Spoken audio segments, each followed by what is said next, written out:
Hey everyone, Dennis Lane here, and I have a hack that I really want to quickly show you that I think will help you use Swivl and Google Meet and make it simpler.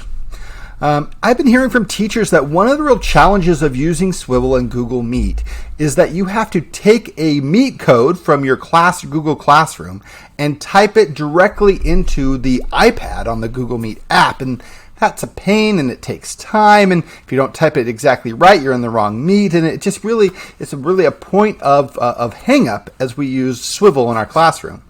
So I want to show you a really quick way where you can use Google Calendar to shortcut this process. So to start off, if you look here, I have my Google Classroom. I mean, this is my test space, but it could be your Google Classroom. And I have that Meet code right here where students can just click join and it immediately takes them to that Google Meet, and we can do our virtual session right there.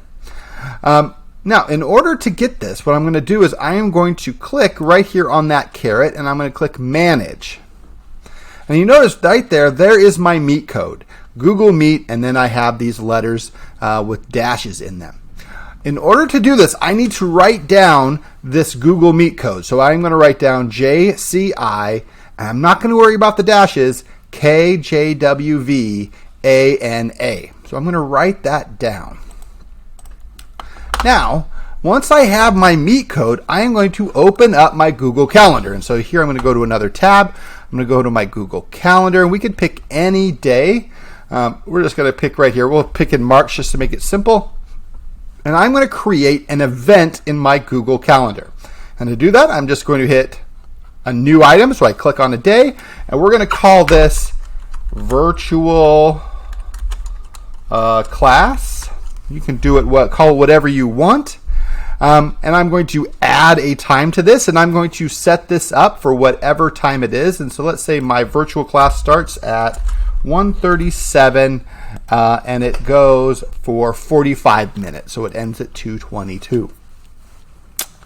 I do want this event to repeat because I'm going to be teaching this virtual class every single day until the end of the year. So I am going to repeat custom because I want to change it. I'm going to click on the days that I want this to repeat: Monday, Tuesday, Wednesday, Thursday, and Friday.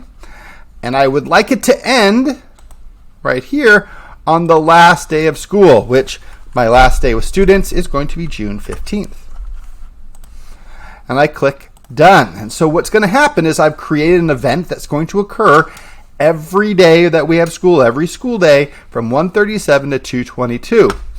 Now I need to add a Google Meet to this event. So I click down here on Add Google Meet, and it's going to create a Google Meet, but that doesn't help me. I don't want just some random Google Meet. I want my Google Classroom Meet.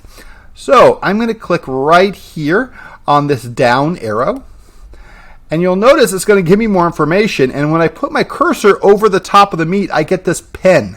And if I click it, it lets me type in an actual Google Meet. So for this one, remember I wrote down my code, and it is JCI KJWVANA. Now, don't worry about dashes. It did it for me. It checked that is an existing code, and I hit save. Now, every single time I log on to my Google Meet on the iPad, just like I do through Teams, it's going to show this Meet up and as a existing Meet, and I just have to click one button. So this will save you time when you're actually having to set up that virtual Meet. I've copied that Meet code. I created a Google Calendar event with that Meet code, and therefore I could just recycle it, and now I don't have to type in that code every single time. It's just a small step that's going to make it way simpler. So if you have any questions, please let me know. I'd love to help you out with Swivl to get the most out of it out of your classroom.